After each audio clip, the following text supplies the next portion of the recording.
صلى الله وسلم وبارك على عبده ورسوله نبينا محمد وعلى آله وصحبه أجمعين. أما بعد، السلام عليكم ورحمة الله وبركاته. Bulan sa Ramadan, mga kaigsunan sa Islam, usap ko kini siya sa bulan sa salat. Bulan nga madasig ang matang usa kanato ang mga Muslim nga magsala, labi na kauban ang jamaa sa masjid. Kaso lang, naay mga sitwasyon na kaigsunan sa Islam nga ang usa ka tawo makabati siya o katapol sa salat, labi na kung mahuman ang Ramadan. Labi na kung mahuman ang Ramadan.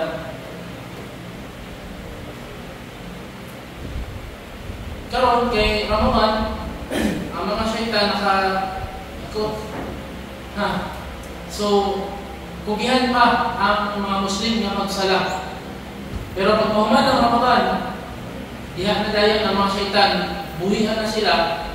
So, dito na dayon ang tao, Muslim, nakabati siya o katapol sa pagsala. Pero ito ang mga ulama, nasa lang gihatag na tambal, solusyon.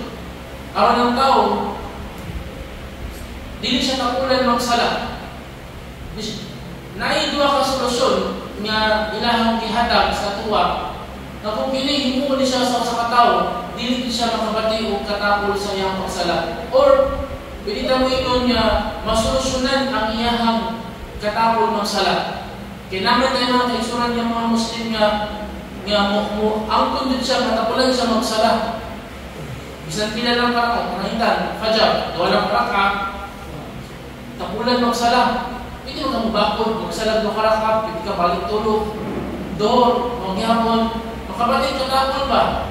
Magsala. Pero kung magtrabaho, masyado, bisan sa oras magtrabaho, dali kayo sa magtulak, 2 oras magtulak, abdi kayo, pero pag-abot sa sala, makabatid katapol. Karon, bulan ng sa Ramadan, alhamdulillah, ato ang tunan, kung unsa itong mga butang na kung himuon nimo, mawagtang sa imo ang pagkatapol sa sala. Mahimo kang pugihan magsala. Ato ang mga ulama, nasa kay duha nga gitudlo. Una mabuhaton nimo aron mahimo kang pugihan sa imo ang magsala. Kanang imo jud perfect ang kada adlaw nga 5 times a day magsala. Imuhang praktisan ang imuhang kaugalingon nga magsala jud og sunnah. Magsala og sunnatur rawatib. Gitawag na sunnatur rawatib, mga sunnah na nakadikit sa sala. So pila ka po ang sunnatur rawatib sa usa ka adlaw? 12 ka raka ang sunnatur rawatib. Atong ipon, 2 ka raka ay ang fajr. After fajr wala. Sa duhur, 4 ka raka ay ang duhur. Pero duha-duha. Unong na. Pagkauman sa duhur, 2 ka raka. 8 na. Asar, wala. Pagkauman sa maghrib, 2 ka raka. 10 na. Pagkauman sa isya, 2 ka raka. 12. So, muna siya ang sunnatur rawatib or tawag na sunnatur rawatib. Mga sunnah na ratiba. Ang pasapot sa ratiba, sumpay sa wajib. Sumpay siya sa wajib ng mga sunnah. Ganyan ang mga ulama, kung usa ka Muslim, iyahan ito ang praktisan yun ang iyang kaugalingon niya, i-maintain niya ang pagsala o sunnatur rawatib. Na sa dili pa siya magsala o fajr, magsala siya 2 ka raka ang sunnah. Sa dili pa siya magsala o duhur, magsala siya o 4 ka raka ang sunnah, 2 ka raka. Pagkahuman niya sa duhur, magsala siya 2 ka raka.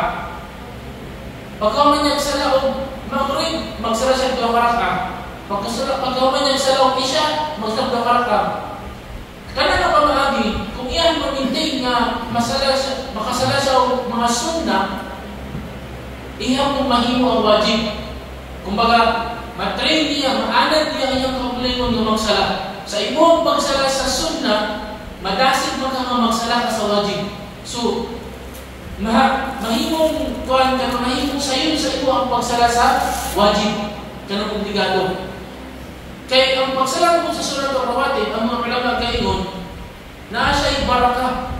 Ang baraka niya, makatabang siya nga mapasayon sa imo ang pagsala sa wajib.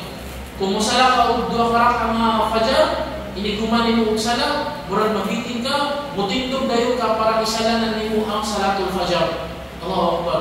Ug sa kana nga pamaagi nga kaigsunan sa Islam, ang usa ka Muslim mahimong batasan niya nga kanunay siyang magsala. So matangtang ditong batasan nga pagkatapon magsala. Mao na ang mga ulama gayon, once nga usa ka tawo sa mga Muslim, dili siya magsala og sunnatul rawatib, kanang mo diretso siya og sala og wajib, dili magdugay, mabiyan po niya ang wajib. Mabiyan po niya ang wajib.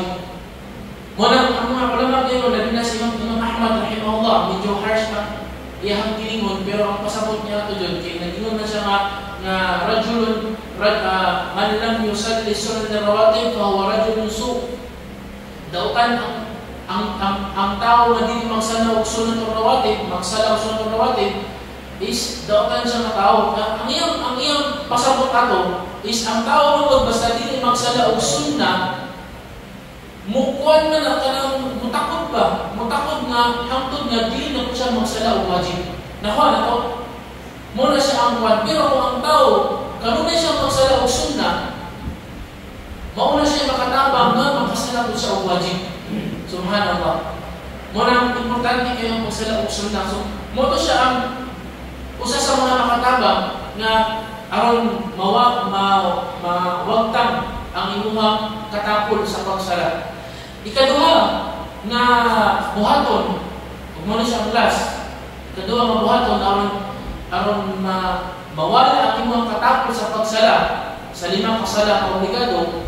Ang mga ulama gayon, hatagig bili. Kumbaga, mas hatagig importansya ang pagsala sa salatul asar.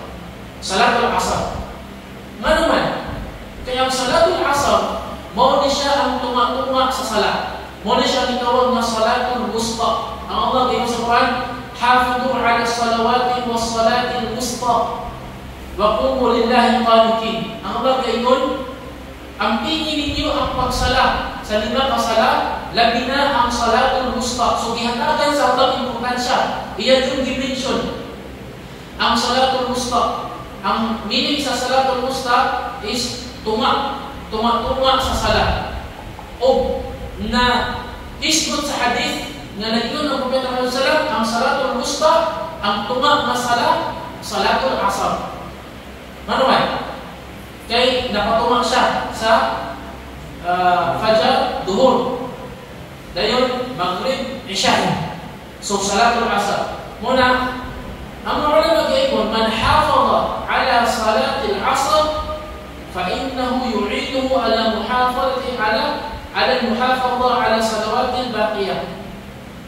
Kinsa man ang ihajong ampingan ang salatul asar, mas hatagan ng importansya ang salatul asar, maunay mahimong hinungdan nga mapasayon sa iyaha ang pagsala sa uban ng mga sala. Kanang muabot sa imo ang katapol ng magsala, pero pag muabot ang oras sa salatul asar, sulay nga di ka matapol, sulay nga imong kontraw ng katapol nga makasalat ng salatul asar. Kaya once nga maanad ka na magsala sa salatul asar, mahimo na dayong sayon sa imo ang salatul maghrib, mahimo na dayong sayon sa imo ang salatul isya. Kumbaga, murag naay mutabang sa imo ba? Murag kanang tabangan ka sa ubang na mapasayon sa imo ang kanang mga salat. Kung imo mampingan ang salatul asar. Subhanallah.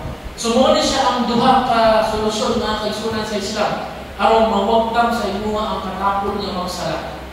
Ang una, ang pili ang pagsala sa sunnah rawatib.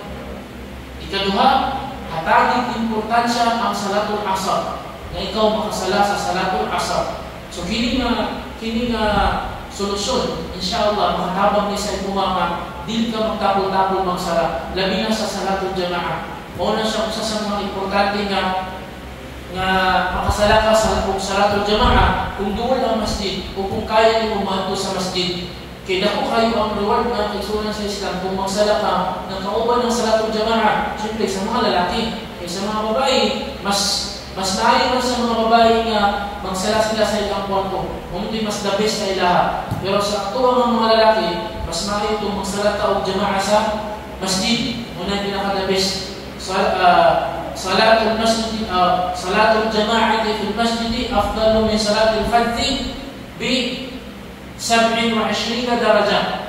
O kama qala sallallahu alaihi wasallam, managnon si Propeta Muhammad sallallahu alaihi wasallam, ang pagsala sa salatul jama'a, kauban ng jama'a, mas mutibbabaw siya, mas dako ang iyang reward kaysa magsala ka ng mag-inusara, pila ang iyahang absun o pila ang iyang kataskol, ang iyang labaw, mulabaw siya o 27 ka ang daraja, level.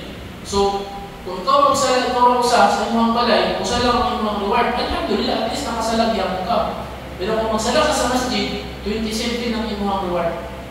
Kung magsala ka sa Makkah, ilang reward? 100,000. Ha? Ay mo, 100,000. 100,000 ang inyong reward. Ang inyong reward. Kung magsala ka sa Makkah. Kinsa yung nagsalag na yung nagfajar sa Makkah? Ha? Si Lawrence. Nag-video siya. Nagsala siya. Masyadong nakuha niya ang reward. Ganina ka nag-umrah siya. 100,000. 100,000 ang reward. Subhanallah. Kung sa Madina, ilang sala? Oh, dili kwan. Mas labaw pa sa 1,000. Wala na-mention kung pilay labaw. Basta mas labaw pa siya sa 1,000. Afdal min 1,000 sala. Tayo, sa Masjid al-Aqsa sa Jerusalem, pila? Ha? 500. Sa normal na masjid, 27. Kung ikaw lang sa inyong balay, usa. Muna ko sa makato pa sa Makkah, paspasin nagsala. 100,000, subhanallah, Allahu Akbar. Alhamdulillah. So, kung wala ka dito, natagili sa jama'a, alhamdulillah. Importante, nagsala ka. Ano yung pinaka-importante? Alhamdulillah. Mo man na yung makakuan po, makakuan ba, makatabang na mukugi ka o magsala kung nakadurot sa masjid. Kay ma-oblige mo ka magsala ang salatul jama'a. Kung ikaw sa imong balay, kung tinakulan ka, sakta mo, kasama si ito. Sumudong. Noy pray. Sakto lang no? Naka sa imong balay, makasala ka duhon, alas 2 na. Say, hapit na alas 3. Pero pag naka sa masjid, untay kayo ang inyong salatul duhur, mapod na inyong salatul fajar. Alhamdulillah. Paano na natin yung umrah, kung hindi kami makapunta doon, paano na mag-pray yung buong muna nandito tayo sa lugar natin? Kung saan pag umrah, wala ka balo? Kapag nai hadith mga kaigsunan sa Islam, subhanallah, kanang importante kayo mga itong sabta, nai hadith nag-isay-isay sa Sahih Bukhari o Muslim, dili ko sure, basta Sahih siya mga hadith.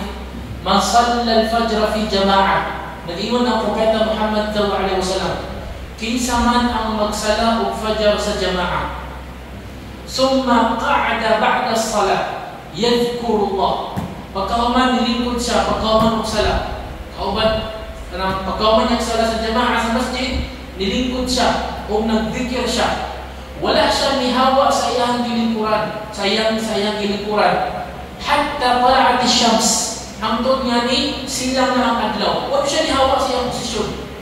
Summa salla rak'atayn, o pagkahuman nitindog siya o nagsala siya 2 ka rak'a, kana lahu ajru umratin tamah, o fi riwaya hajjatin tamah. Ang reward niya mura siya naka-umrah o kompleto nga umrah sa Makkah, subhanallah. O nasa riwaya sa laing narration sa hadith, mura siya nag-hajj na kompleto nga hajj, subhanallah. Magsala ko jama'a sa masjid fajar, salatul fajar. Basta kondisyon, kaya hindi kumalik kong sala, maglingkod ka kung masa ka nagsala, di ka mabalin-balin. Nga dito'y mabatan ang imong wudu.